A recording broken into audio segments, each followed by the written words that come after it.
So the expectations are really high. Coming from last year, I didn't know what to expect, and now there's a standard coming in every. Angel Reese got humiliated by a Chicago Sky reporter and won't believe what happens next. The world of women's basketball has always been a stage for fierce competition, bold personalities, and transformative moments that ripple far beyond the court. But few moments in recent memory have sparked as much conversation or controversy as the public unraveling of Angel Reese's narrative as a central figure in the WNBA's meteoric rise. The Chicago Sky star, known for her relentless rebounding and unapologetic bravado, found herself at the center of a storm that exposed the gap between her self-proclaimed impact and the cold, hard reality of the numbers. And just when you thought the drama couldn't escalate further, a seismic shift in her role with the Sky added fuel to an already blazing fire. This is the story of a player caught between her own hype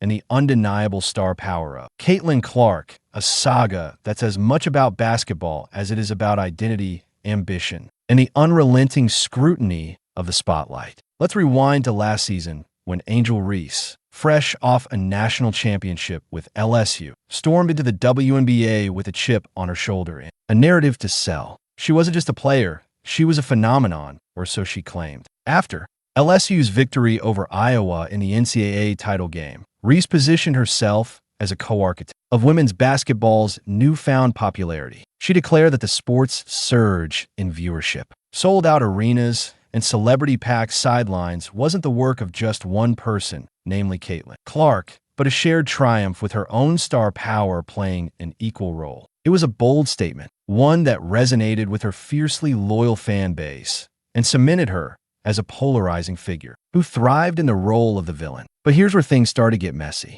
Bold claims require bold evidence, and Reese's assertion was about to collide with reality in a way that would leave her scrambling for answers. Fast forward to the Chicago Sky's press conference to kick off the 2025 season, and the air was thick with anticipation. Reese, now a second-year forward, was expected to build on her rookie campaign, where her rebounding prowess had earned her headlines and a legion of supporters. But the mood shifted when a question cut through the room like a knife. Did she still believe that people were watching women's basketball because of her?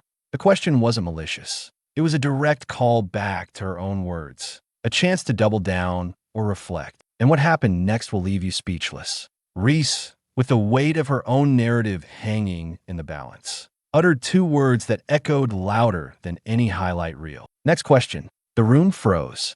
No defense, no stats, no swagger, just a swift dodge that spoke volumes about the disconnect between her claims and the truth. This wasn't just a moment of discomfort. It was a crack in the foundation of her carefully crafted image. But hold on, because this is where things take a shocking turn. The numbers, those unforgiving arbiters of reality, tell a story that Reese can't sidestep. Last season, the Chicago Sky's home games averaged a modest 8,000 fans per game. Respectable, but hardly the stuff of a cultural phenomenon. Compare that to the Indiana Fever, where Caitlin Clark's presence turned every game into a sold-out spectacle, packing over 17,000 fans into Gainbridge Fieldhouse night after night. And it gets worse. Reese's much-hyped preseason homecoming at LSU, where she should have been, greeted as a conquering hero, drew a paltry 6,000 fans to an arena that holds over 13,000. Not even half full for the return of a national champion. Stick around,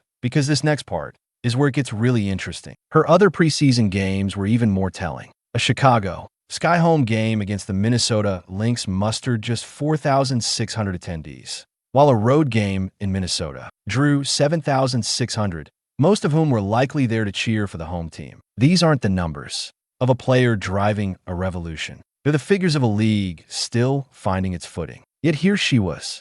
And here's the part that nobody saw coming. While Reese's games struggled to fill seats, Caitlin Clark was rewriting the economics of the WNBA. Clark didn't need to proclaim her impact. The numbers did it for her. Her homecoming game at Iowa's Carver Hawkeye Arena sold out in 45 minutes, with 15,000 seats snatched up faster than you can say three-pointer. Ticket prices for her preseason games averaged over $600. Yes, you read that right, for exhibition basketball. That's not just a record. It's a seismic shift in how the sport is valued. Teams playing against the Fever were forced to move their home games to larger NBA arenas just to accommodate the demand.